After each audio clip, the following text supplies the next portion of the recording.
বিপদ কখনো কারোর কয়ে আসে না। আমার যে বিপদটা হইলো, মার শরীর এখন খুব অসুস্থ, আমার পাশে এখন কেউ নেই। কার কাছে যাবো আমি, কিভাবে টাকা ম্যানেজ করবো? মার তো ডাক্তারের কাছে নিয়ে যাওয়াই লাগবে। ওইটা বন্ধু জাফিরের মতন লাগছে না? আসলে ওদেরও তো আমি খুব একসময় হেল্প করেছি, আমার যতটুকু সাধ্য মতন ছিল তাদের আমি হেল্প করেছি। ওরা কি আমার হেল্প করবে? যাই দেখি তো কি করে। এই জাফির, কেমন আছিস? কি অবস্থা বন্ধু? অনেকদিন পর দেখামাখা যায় না। আর বন্ধু, দিনকাল খুব একটা ভালো না রে। কেন, তোর আবার কি হইলো? আর বন্ধু, কি আর বলবো, দুঃখের কথা। বিপদ তো কখনো কারোর কইয়া বিলে আসে না, সে তো তুই জানিস। হঠাৎ করে মা অসুস্থ, এখন মার ডাক্তারের কাছে নিয়ে যেতে হবে। কাছে টাকা পয়সা কিছু নেই। তোর কাছে কি কিছু টাকা হবে? তুই কি কিছু টাকা আমার ধার দিবি? পরে দিয়ে দিতাম। কি আর বলবো, ব্যবসায় লস খেয়ে আমারও অবস্থা তো তুই দেখছিস। টাকা পয়সার খুব অভাব। তুই তো আমাকে সবসময় হেল্প করিস, আমাদের তো উচিত তোরে হেল্প করা। এখন দেখ অন্য কারোর কাছে পাইস নাকি। সবই তো বুঝতে পারি রে বন্ধু, আসলে কি করা। আমি অন্য জায়গায় যাই দেখি পাই নাকি। আচ্ছা থাক তাইলে। আচ্ছা তাহলে যা। কি রে, কি কাজ করে? দুই গাড়ি মাল ডেলিভারি দিতে হবে, তাড়াতাড়ি কর কাজ। এই কাজে ফাঁকি দিস না, তাড়াতাড়ি কাজ কর। এই দিক বান্ধে, ওই দিক বান্ধে, ভালো করে বান্ধ। এই মালগুলো এদিক নিয়ে আয়। এই তানভীর, কেমন আছিস? এই তো ভালো, তোর কি অবস্থা?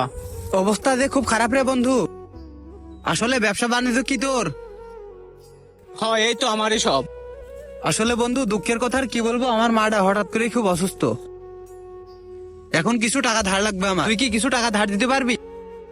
বন্ধু তুই তো দেখতেই পারছিস, টাকা যা ছিল সব ব্যবসা বাণিজ্যের কাছে লাগিয়ে দিছি। টাকা তো এখন আমার কাছে নেই। আসলে বন্ধু, তুই যদি একটু চেষ্টা করে দেখতিস না, আমার মনে হয় তুই পারতিস। আসলে দেখে, তোকের বিপদেও কিন্তু পাশে ছিলাম আমি। বন্ধু সবই তো বুঝতে পারছি, এখন কাছে কোনো টাকা পয়সা নেই। দেখ অন্য জায়গায় যাই পাস নাকি। আসলে বন্ধু, বিপদের সময় সবাই একই অবস্থার কথাই বলে। দেখ অন্য জায়গায় দিয়ে দেখ। আসলে দেখে, তোদেরও এমন দিন আসছিল, আমি না পাশে দাঁড়ালি তোদের কোনো কাজ উদ্ধার হতো না। আজ তোরা বলছিস অন্য জায়গায় দিয়ে দেখ। হয়, আমার তো পাগলে কামড়ায়। নিজের ব্যবসার টাকাও ধার দিয়ে নিজের পায়ে নিজের কুলানো আছে, তাই না? জি, আসসালামু আলাইকুম স্যার। জি জি জি জি, আমি ফাইলটা আপনাকে দেখেন মেল করে দিয়েছি। ওইটা আপনি সিগনেচার দিয়ে আমাকে পাঠাই দেন, আমি ওইটা নিয়ে চলে যাচ্ছি। ঠিক আছে, আসসালামু আলাইকুম। কি রে বন্ধু রাশেদ, কি অবস্থা তোর? ভালো আছিস?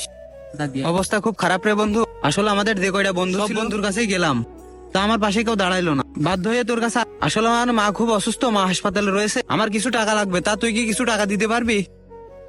আর বন্ধু, টাকার কথা বলছিস? আমি তো খুব অভাবে রয়েছি।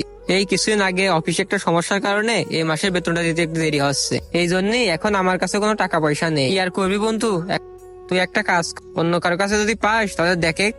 আরে বন্ধু, আসলে সবাই একই কথাই বলে। আসলে এই ফোনটা আমার খুব শখের, এখন এই ফোনটা বেচা ছাড়া আমার কোনো উপায় নেই। এখন এই ফোনটাই বিক্রি করে দিতে হবে। কি বন্ধু, তুই ফোন বিক্রি করবি? তাহলে একটা কাজ, নিজেদের ভিতরের ফোন তুই আমার কাছে বিক্রি কর। কিন্তু বন্ধু, তোর যা ফোন, এ ফোনে কিন্তু 5,000 বেশি টাকা দিতে পারবো না বন্ধু। আরে বন্ধু, তুই না বললি তোর কাছে মাত্র টাকা নেই, আর ফোন বেচার কথা বললাম, তোর কাছে অমনি টাকা হয়ে গেল। আসলে বন্ধু, কি আর বলবো, দুঃখের সময় কেউই পাশে থাকে না, সুখের সময় সবাই পাশে থাকে। এমন ফোন আমি আরো অনেক কিনতে পারবো। ঠিক আছে, দে তুই আমার 5,000 টাকাই দে। তাহলে আমি ফোনটা রাখলাম, টাকা অ্যাকাউন্টে আছে, আমি তুলে তোর বাসায় দিয়ে আসবো। আচ্ছা, একটু তাড়াতাড়ি আসিস, আমি হসপিটালে যাবো। আচ্ছা ঠিক আছে বন্ধু, যা। কোনো বন্ধুই প্রকৃত বন্ধু নয়। প্রয়োজনের সময় কোনো বন্ধুকে আর পাশে পাওয়া যায় না। সুখের সময় বন্ধুর অভাব হয় না। তাই জীবনে বন্ধুকে সবকিছু মনে করবেন না। ভিডিওটি ভালো লাগলে অবশ্যই লাইক, কমেন্ট, শেয়ার করে আমাদের পাশে থাকবেন। ধন্যবাদ।